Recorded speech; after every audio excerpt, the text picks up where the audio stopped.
The man parked the car and rushed to open the door, helping the two men get inside. Once they were inside the house, the man hung up the phone call. He turned to face the two men and tried to explain what had happened. "I received a call from my own number, and the person on the other end asked for my help. He told me to bring rope to a specific location, and when I arrived, I found this man hanging upside down from a tree." The man who had been freed from the rope was still disoriented and confused. He didn't remember anything about what had happened to him. The man explained everything to him, including the phone call and the mysterious voice. As they were talking, the phone rang again. It was the same number that had called them earlier. The man who had been missing for days finally recognized the voice on the other end of the line. I know you," he said in a shaky voice. The man on the phone was shocked. You know this person?" he asked. The missing man nodded. "Yes, it's me." Right. "I'm sorry. I didn't mean to scare you like that, but I needed your help," he said. At this point, the man on the phone was completely confused. He didn't know what to do or say. He had received a call from his own number, and the person on the other end had led him to a missing person who was hanging upside down from a tree. And now that same person was claiming to be the missing person himself. The missing man continued to explain what had happened to him. He had been kidnapped and taken to that location where they hung him upside down in an attempt to scare him. But he managed to free himself using a stick and then ran away. He had no idea how or why he had been chosen, but he was just glad to be free. As the missing man spoke, the man on the phone felt a sense of relief wash over him. Finally, he understood what had happened. He had stumbled upon something that was bigger than he could have imagined. But there was still one question that lingered in his mind. Who had called him and why? He looked at the two men in front of him and asked, "Why did they call me? What was the purpose of all this?" The missing man shook his head. "I don't know. Maybe it was a mistake. They probably meant to call someone else," he replied. The man on the phone wasn't so sure. He had a feeling that there was more to the story, but he didn't know what it was. Despite all the confusion and chaos, one thing was clear. It helped save the life of a missing person, and that was something that mattered the most.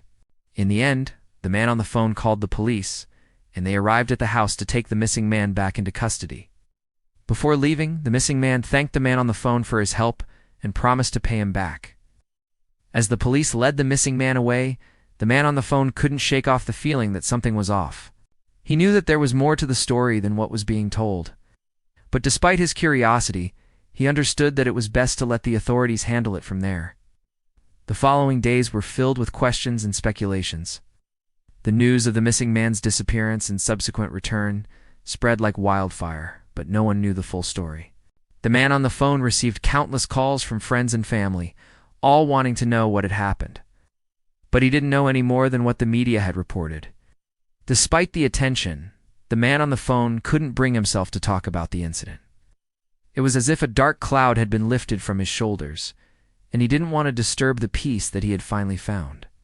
However, there was one person who couldn't stop thinking about the case. That was the detective assigned to the missing man's disappearance.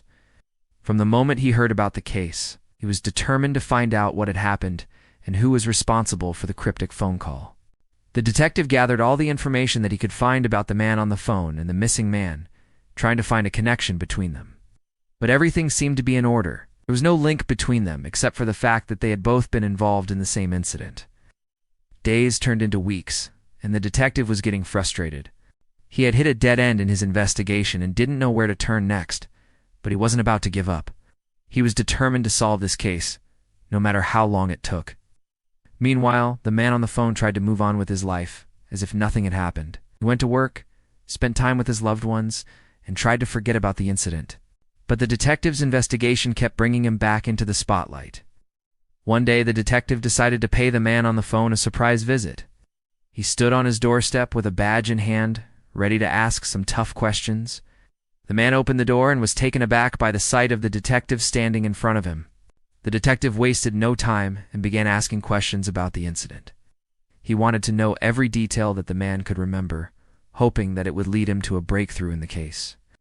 The man answered honestly, but there wasn't much more he could remember. The detective was disappointed, but he wasn't about to give up.